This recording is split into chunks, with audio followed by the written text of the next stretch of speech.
সামনে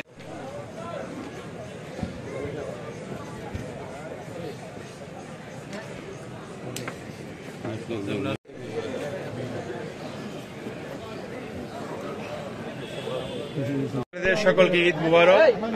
আপনি যে প্রশ্ন করেছেন, আমাদের আজকেই ভার্চুয়ালি আমাদের দেশনেত্রী বেগম খালেদা জিয়া এবং আমাদের ভারপ্রাপ্ত চেয়ারম্যান জনাব তারেক রহমান আজকে ঢাকায় যুক্ত হয়েছেন।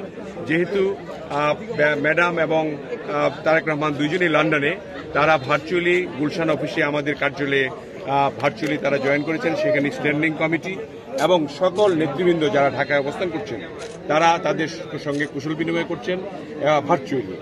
এবং এটা আমরা এক্সপেক্ট করেছিলাম যে তিনি যেহেতু নাই, আমরাও চলে আসছি অনেকেই, যাতে করে তিনি ভার্চুয়ালি আসেন এবং আমাদের আশা পূরণ হয়েছে। তিনি আজকে সারা দিনব্যাপী আমার মনে হয় এখন পর্যন্ত চলছে তাদের সাক্ষাৎকার। ওতে জানা নাই একসাথে ফেরার কোনো আপনার আমাদের এই মুহূর্তে কোনো ধরনের প্রোগ্রাম হয়নি, কিন্তু বেগম খালেদা জিয়া, দেশনেত্রী বেগম খালেদা জিয়া, তিনি এপ্রিলেই ব্যাক করছেন, এটা সত্য। আমাদের দলীয়ভাবে সিদ্ধান্ত লিখিতভাবে সেভাবে আসেনি। আমরা তো নির্বাচন চাই, এটা গণতান্ত্রিক রাষ্ট্র গঠন হোক খুব তাড়াতাড়ি।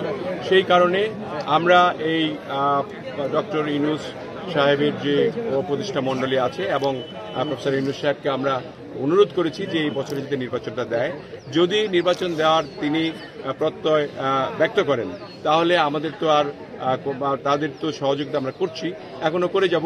আর যদি নির্বাচন পিছিয়ে দেওয়ার কোনো কুচক্রী মহল যদি তাদেরকে ইন্ধন যোগায়, সেটাকে প্রোটেক্ট করার জন্য হয়তো আমরা কোনো প্রোগ্রাম নিতে পারি।